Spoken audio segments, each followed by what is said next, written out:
Hi, my name is Iker, and I would like to tell you about my PhD thesis in under 3 minutes. More and more IoT sensor data are being collected. In many cases, these are geographically located, but also have a timestamp attached to them. These kind of data are many times used for smart cities applications. For instance, if we consider a certain set of solar panels, we could try to estimate how much energy we can produce with them in city rooftops.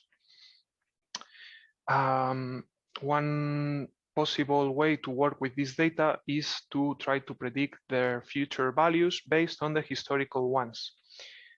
Usually, deep learning models try to focus only on accuracy, meaning that we try to obtain the closest result to reality.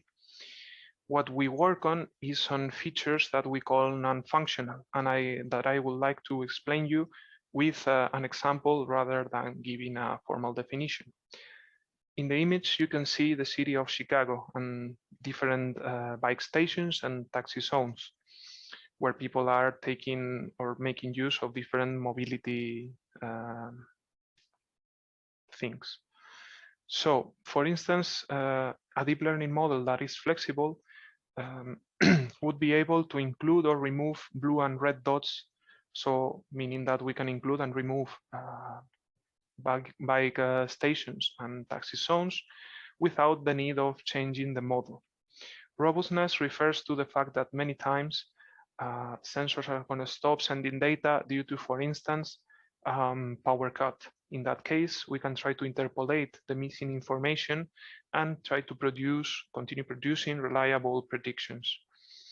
If we think of a city like Chicago, it's likely that it will continue growing and have more taxis, more bikes, and more people. Under that situation, we would like to see if the model can scale and be able to cope with higher numbers by including some additional hardware.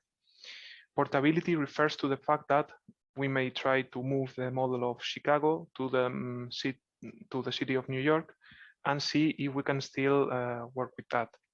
Extensibility studies if we can include additional sources of data, for instance, bus, metro, or scooter information, both in the input and the output. Finally, explainability tackles what is known as explainable AI. So meaning if we can produce explanations about why the model is producing its predictions so that a human can understand them. This has been it. Thanks a lot, and I hope that you enjoy the presentation.